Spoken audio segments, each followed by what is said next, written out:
November 29 కనికర సెలయేళ్ళు. చదవండి. హెబ్రీయులకు రాసిన పత్రిక 2వ అధ్యాయము 2-3 వచనాలు. దేవదూతల ద్వారా పలుకబడిన వాక్యము స్థిరపరచబడినందున ఇంత గొప్ప రక్షణను మనము నిర్లక్ష్యం చేసిన ఎడల ఎలాగు తప్పించుకొందుము?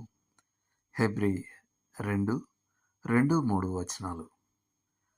Come thou fount of every blessing అనే పాటను కూర్చిన రాబర్ట్ రాబిన్సన్ మారు మనసు పొందినది జార్జ్ వైట్ఫీల్డ్ చేసిన బోధ వలన.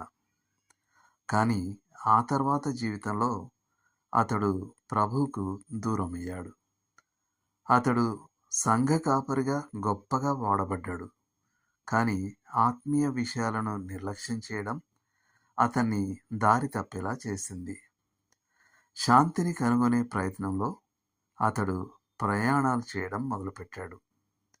అతని ప్రయాణాల్లో ఒకసారి అతను చాలా ఆధ్యాత్మిక చింతన గల ఓ స్త్రీని కలుసుకున్నాడు. నేను చదువుతూ వస్తున్న ఈ భజన కీర్తన గురించి మీరేమనుకుంటున్నారు అని ఆమె రాబిన్సన్ను అడిగింది, అతనికి ఆ పుస్తకం అందిస్తూ. అది అతడు రాసిన కీర్తన. అతడు ఆమె ప్రశ్నను దాటవేయడానికి ప్రయత్నించాడు. కానీ అతడు నిస్సహాయుడయ్యాడు. ఎందుకంటే ప్రభువు అతనితో మాట్లాడుతూ వస్తున్నాడు. చివరికి అతడు కన్నీటి పర్యంతమైపోయి తానెవరో, ఎలా తాను దేవునికి దూరంగా జీవిస్తున్నాడో చెప్పాడు.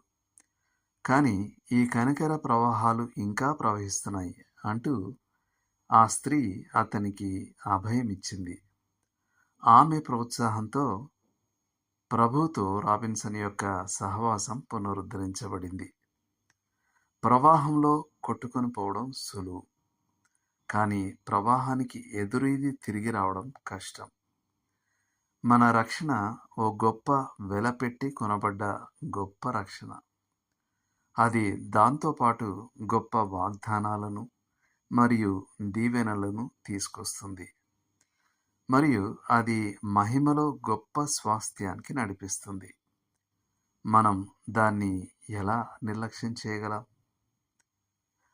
ఏ విధాలుగా మీ జీవితంలో దేవుని కనికర ప్రవాహాలు ప్రవహిస్తున్నాయి? దేవుడు మిమ్మును దీవించును గాక. ఆమేన్.